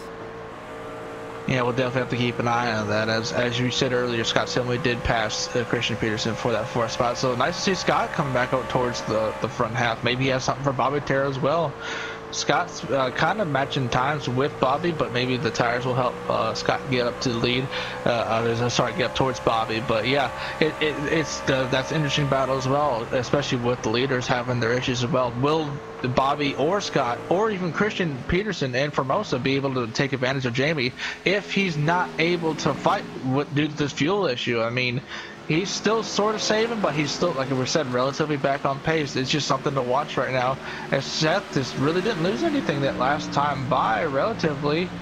Actually, sorry, he lost 3/10 that lap, so there's still a pretty good jump he's still taking out. Seth is on Jamie's lead, but it's just a matter of if it's tires now or if it's still fuel. We don't know, but it's all going to come down to the end right here as we're starting lap 175, so just over 25 laps to go in this event. Well, it must have been fuel if he was saving that much. If he had to let about 3 or 4 lap trucks by. About 2/10. So Jamie Walker's relatively maybe still on pace as he's 2/10 faster than Seth the Merchant. But don't forget, Seth the Merchant did pit a few laps after both Christian Peterson and Jamie Walker, as Walker and Peterson pitted almost basically on the same lap. Jamie Walker first pit, then Peterson pit the last time, the next time around. Seth the Merchant pitted about 2 or 3 laps later than both of those drivers. So it does make sense on how Seth the Merchant is running just a bit quicker. Last time around it was a 10th faster. Jamie Walker is relatively still back on pace right now. His last lap was a 25.442, 25.293 for Seth the Merchant. A 4-second gap and still closing. Hopefully Jamie Walker is... Well, no, he's saving again actually, so maybe he really doesn't have enough to make it, but he's hoping that he can use these lap trucks as an advantage. Yeah, the tactic he's using is the only real tactic he can do, just kind of coast on an entry, lift and coast. That's the only thing he really can do. But the only thing he can really apply to trying to save anymore is trying to ease onto that throttle coming up the corner and not lose as much time. As the easier the application is on the throttle, the easier it is for him to just be able to maintain his speed and keep his momentum up. But that time by, he lost a lot of time. As you said, he was starting to save once again back there. So Seth ran a 25.2 compared to Jamie's 26, I believe. Yeah, he ran a 25.8. So he lost almost almost a second there that time. So Jamie is still getting close on the numbers. He's probably running the numbers now and asking, can I make it? Is the fuel just enough? As they're coming to get start 21 to go right here this time by. So it's just a matter of time at this point. It's all going to let it play out as the laps wind down. And also interesting to see Scott Formosa is trying to close back up on Christian Peterson. He's kind of matching times once again with that. Scott Formosa has a little bit of a tire advantage to Christian, but it's just a matter of will he have the time to get back up to Christian. They were battling earlier as the cycle ran out, but it looks as though they've kind of gapped each other. But Scott still has a little bit left on his tires to see if he can get back to the Christian. There's about a second difference between Formosa and Peterson right now, but maybe Formosa is just waiting it out, trying to time the pass to a perfect advantage, as now we are on 20 laps to go here and still counting down, as I believe Jamie Walker is still saving down to about 129 miles an hour into the corner, as Seth the Merchant around the same spot, about 131. That doesn't seem like much. 2 miles an hour may not seem like much, but in terms of things like this for Jamie Walker, then it's definitely a lot, as right now Seth the Merchant has just passed 2 of what was 4 lap cars between these 2 drivers, and now, oh my goodness, nearly making contact with Jeff Ryan was Seth the Merchant. That may have held him out just a little bit, but at this rate doesn't really seem to have affected him in any way whatsoever. And right now he's only got the 22 of Matt Mara and the 2 of Michael Atkins Jr. separating Jamie Walker and Seth the Merchant. So Seth definitely concedes Jamie Walker struggling up there. It's down to just over a 2-second gap right now between the 2. So he sees him coming. He knows he's pressuring him. He's probably thinking, if I get to him, I need to make a move. I need to do something. I need to really close this gap in as they're coming down to get 15 to go next time by. So it's just a matter of Seth is trying to play it out right now. I mean, he's still kind of matching times when Jamie is not saving. So just like I said earlier, it's just the question of will Jamie be able to make it. He's probably run the numbers, as I've said before, but it's just a matter of will it hold on. These engines really like to sputter with about 3/10 of a gallon of fuel left in there. So even if Jamie starts sputtering just a little bit, he can still get a little bit out of it, just shaking the truck back and forth. But if he's completely out coming through 3 and 4, he may not win this race, especially because Seth's so close to him. Yeah, it's really going to be interesting. I thought that was I thought Matt Mara was Jamie Walker for a second, and I was looking at the time thinking, all right, so why is JRT not switching it up? So Luckily, Jamie Walker does have a little bit of more space, about 2 seconds though, as they both had through turns 1 and 2. Jamie Walker, listen to his engine, he's using it right now, but last time around actually, fastest lap went to Jamie Walker, 25.6 even, 25.655 to Seth the Merchant. So maybe Jamie Walker, and now 25.535, 25.508, relatively equal lap times once again. So maybe Jamie Walker has finally just managed to save enough fuel left. Yeah, maybe he thinks it's just time to go now. It's do or die right now at this point as we're closing down the laps right here. So if he falters or anything like that, Seth's right there. Bobby's not that far behind as well, but if he runs on the last lap, like I said, it's going to be a stretch for Bobby to get there unless he's like out as soon as he crosses the line. But yeah, Seth's definitely right there to pounce. Bobby's a little bit further back, so is Scott Silmy and Christian Peterson. So I also got to think about the championship as well. If Jamie does have an issue right here and it falls like 1 or 2 laps short, he can still fall back all the way back to 11th. So having that difference from potential win all the way back to 11th could be the difference between him making it to the next round or just being stuck right here in the last round. And I heard the engine of Seth the Merchant. The Merchant got a little bit loose coming out of turn number 4. But that doesn't seem to have affected him as much as it seems that Jamie Walker's saving was affecting him. So 2/10 faster last time around was Seth the Merchant. This time around, waiting for the timing to come in. Yeah, 1/10 faster was the Merchant. Closing in on 10 laps to go. That's going to be 10 laps to go this time around once they cross the start-finish line. Just ahead of Jamie Walker, it's going to be John Jenkins, who is relatively also running the same lap time, 25.6 for him the last time around. So maybe Jamie Walker can just use John Jenkins as just one more protective truck, if you will, because there's nothing between these front two. 1.6, 1.7 or so seconds right now. The gap has closed, but it doesn't seem as close as quick as it has in these past few laps, as we hit 9 laps to go now. Yeah, and as that story is still developing between Jamie Walker and Seth the Merchant, want to look back a little bit further back to 6th spot. Scott Formosa and Kyle Manger are all nose to tail right now as they just went past the 98 of Steve Herring, who to put him another lap down. But Kyle's really closed up the gap the last few laps. He's been running quicker lap times than Formosa, but it's kind of settled out right now as they've gotten near each other. But the 25 is using a lot of momentum as he's kind of riding that middle lane just a little bit higher than the 80 of Scott Formosa. Formosa's been glued to the bottom for the most part of this race, so he's kind of been stuck there. But the 25 really gets good runs through the exits of the corner. What the 80 does is he gets down on that apron, and also he just kind of washes up a little bit. But as to see just ahead of him, the 10 and the 23 of Jeff Ryan and Christian Peterson kind of slowed each other up there a little bit. So Christian Peterson might fall back into the clutches of the 80 and the 25 if they're not careful. But that's just a battle to keep an eye on right now as laps are still winding down, just under 10 to go right now. Scott Silver's even not that far ahead of Christian Peterson as well. So maybe all 4 of these guys can get into a battle if they fall back to each other. That's something we'll have to find out. The laps are still closing, but last time around, Christian Peterson was way loose out of turn number 4. Except this time he didn't have anybody on his back bumper. He just almost completely lost it, and he still managed to save it, just like earlier in the race. So Christian Peterson is really turning that wheel and definitely getting an arm workout right now. But Formosa and Manger, they're both closing in for that relatively a 5th place position. Depends on who gets that 5th place position now. It's going to be a battle between Manger and Formosa. It's now run 5 laps to go. Jamie Walker and Seth the Merchant, well, 2/10 faster with Seth the Merchant, 25.7 and 25.9 for Jamie Walker. Almost just above a second, 1.1 or so seconds separates both Seth the Merchant and Jamie Walker right now. Yeah, there's so many battles going on right now. Just trying to keep an eye on both of these battles. As Jamie Walker still being closed up by Seth the Merchant, now under a second from what was the 15-second gap to now having Jamie Walker save fuel is now down to 9/10 of a second. So will Seth be able to do anything with him as he's coming down to get 3 to go this time by?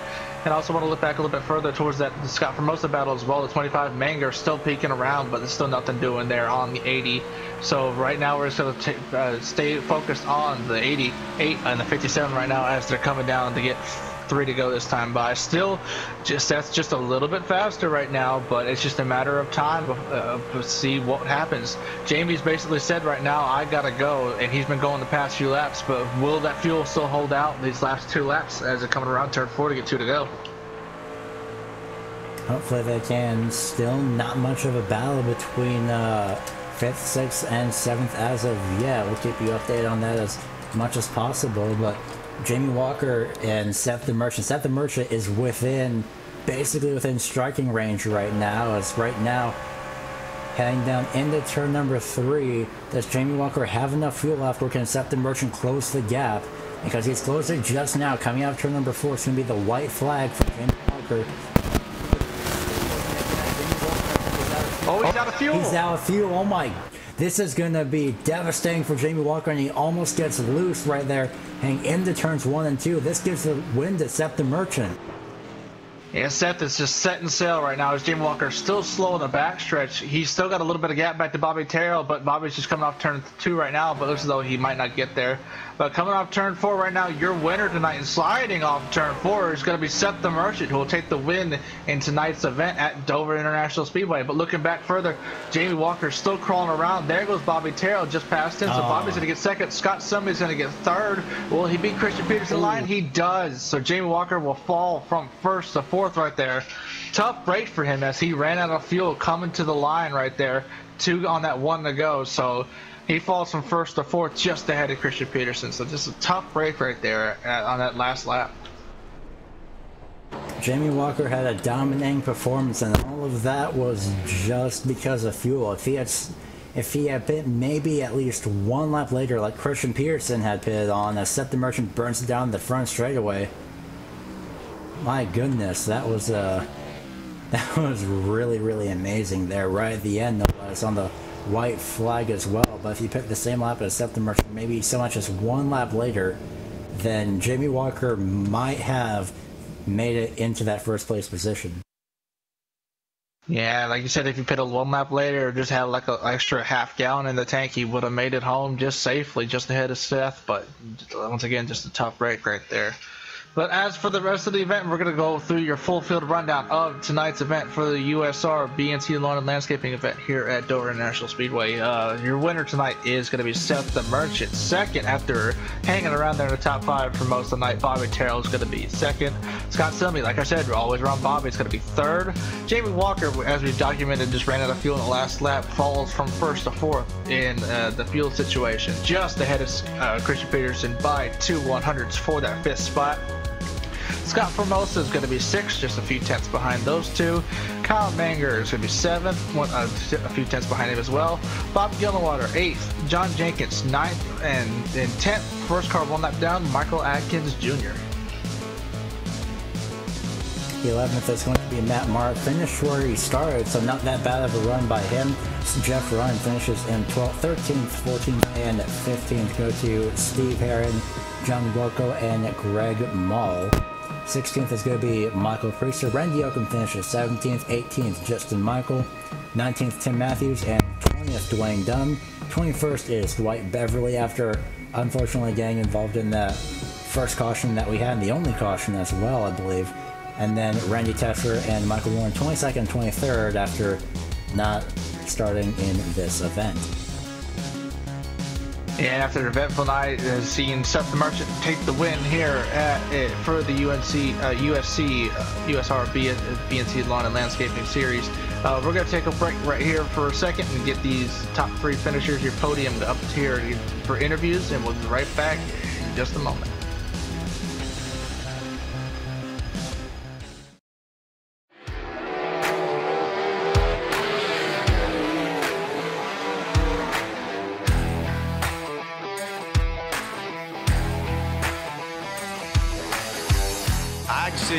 Really enjoy dirt racing. Feels good to get in the car, and we have great cars and engines and things at KKR, so it's nice to drive a fast sprint car.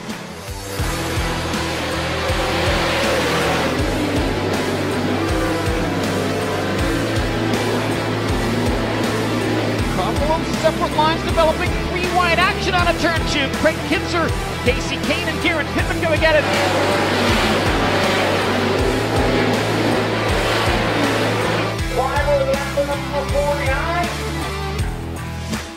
I think the differences between, NASCAR and the sprint races on dirt is just a much different mindset. The way you drive your cars, the setup, the feel you're looking for.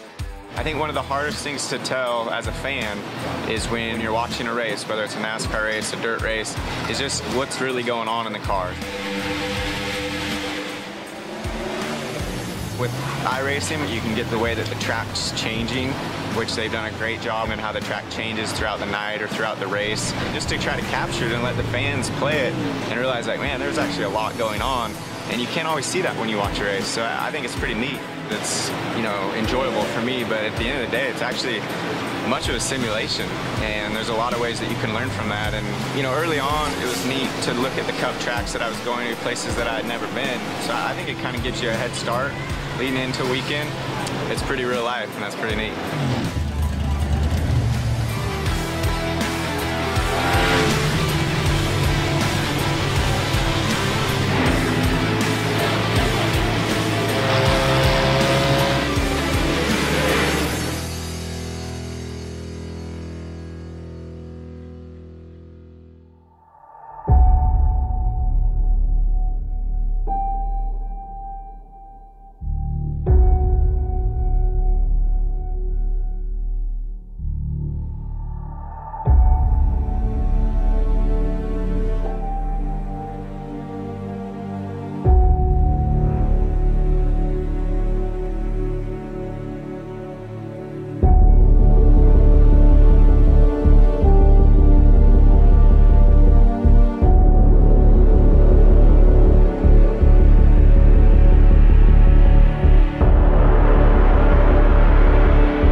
This broadcast is the copyrighted work of LSRTV and may not be rebroadcast, retranslated, or used in any form without the express written consent of Live Sim Racing LLC and iRacing.com Motorsport Simulations. LSRTV would like to thank you for your support, and we hope you enjoyed tonight's broadcast.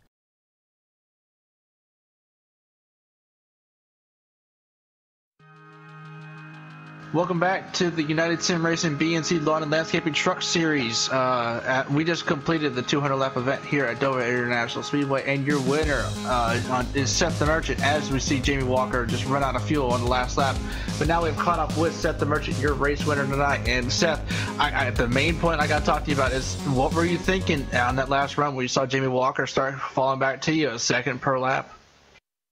Well, it looked like he was going to be really close, but I thought he was going to make it. I thought he did all his saving there in the middle part of the last run, because he dropped back like 10 seconds or so, and then he picked it back up, and we kind of were pretty even. I was about a tenth, 2/10 of a lap faster than him throughout pretty much the whole run there, and I was not expecting him to run out on the last lap. Got really lucky on that one, because Christian spun up at road, and then Jamie ran out of gas. I definitely shouldn't have won this one, but I'm glad I did. Yeah, circumstance did get you to the win, but you also had a great performance tonight. Just talk about how dominant Jamie Walker was and how he was being able to not even get near him. He was just gapping everybody for most of the race right there. Yeah, just insanely fast. He had like half a tenth or so a lap on everyone in the field, except for maybe Christian. I know he had a lot of problems tonight. His game dropped on the grid, had to start in the back and stuff, and I think those two would have had a show. They were very similar lap times. I don't know, but I just couldn't figure out how to run that fast, but just good enough. Yeah, certainly indeed. And now you're sitting atop the point standings right now as we head next week into I believe Talladega is where we're going to next. So looking forward to that race. Yeah, just gonna take it easy and try to get a decent finish out of that, avoid all the wrecks, and head into Kansas. All right. Anyone you want to shout out? Anyone that thinks you forget whatever gets done for you tonight? Just Peterson Irrigation for being on the truck, and Anthony Yankello for keeping me cool and helping spot. All right, and that is your winner tonight from Dover International Speedway, Seth the Merchant, bringing it home for tonight and moving down towards second place. Bobby Terrell, I believe Gary has caught up with him. Well, Bobby, you managed to pick up not just a podium finish, but also you managed to advance one position on the last lap, one passing Jamie Walker, but I'll come to that in just a little bit. You started second, then you finished in second, so relatively it seemed like a pretty good race for you. Yeah, I mean, it was, yeah, I mean, not much happened, you know. I mean, I was pacing myself. I don't see how some of those guys ran so hard and able to save fuel like that, you know. It's hard to understand stuff like that. I mean, they were running faster than me, but able to go the distance, you know. Seth and Christian, of course, Christian pitted different, but Seth was able to go like 54 laps on one run there, I think it was. It's amazing. That's most definitely amazing, yes, especially with only one caution as well. But we mentioned the what would be pretty much the middle line as that possibly getting worn in just at the top of this broadcast as well. The bottom line was definitely getting used a lot, but did you feel like that middle line was definitely have any type of potential? Yeah, I mean, you know, I moved up as the race went on. I was gradually going up because, I mean, it just seemed like, like you said, the low line was getting used a lot, and it seemed like it was pushing off more. So, you know, I started merging up like everybody else. Definitely seemed to have paid off in your favor as well. So before we let you go, is there anyone that you'd like to thank for a second place finish? Any sponsors, friends, or family? My teammate Scott for sure, and then you guys for broadcasting it, and the league for putting it on, you know. So USR for doing it, and their sponsor, BNS Lawn Service. I believe that's right. I may have said that wrong, but their lawn service. BNC Lawn and Landscaping Truck Series. Yeah. You were close. But anyhow, shout out to them for sponsoring the league. Well, we're going to go ahead and let you go. Congratulations on your second place finish here at Dover. Thank you very much. And also standing alongside me is going to be the number 68 of Scott Simley, who also passed Jamie Walker just coming out of turn number 4 after he ran out of fuel. Scott, you came from 7th to 3rd overall, and, well, with only one caution here today, and this, if you will, self-cleaning racetrack, is definitely full of excitement. Yeah, it was a lot of fun. I love those green flag runs. I'm pretty lucky there, I guess, with Jamie running out of fuel, but either way, we still probably would have had a top 5. We had a pretty good truck all night. Too bad for Jamie there, losing, running out, but I guess that happens. We'll take it, and we need that. Good finishes here from here on out, so. Well, definitely played into your favor as well, and I'm going to ask you the same question I was asking Terrell as well. How did you use that middle line to your advantage in any way? Because, as we mentioned at the top of the broadcast, it seemed like it would be some sort of use, but it just seemed to at least be for keeping a momentum or just another lane for letting people by. Yeah, I don't know. That middle line seemed to be pretty good. I don't know. I just, you know, the faster way is obviously staying low all the way through the corner, but I just can't get off.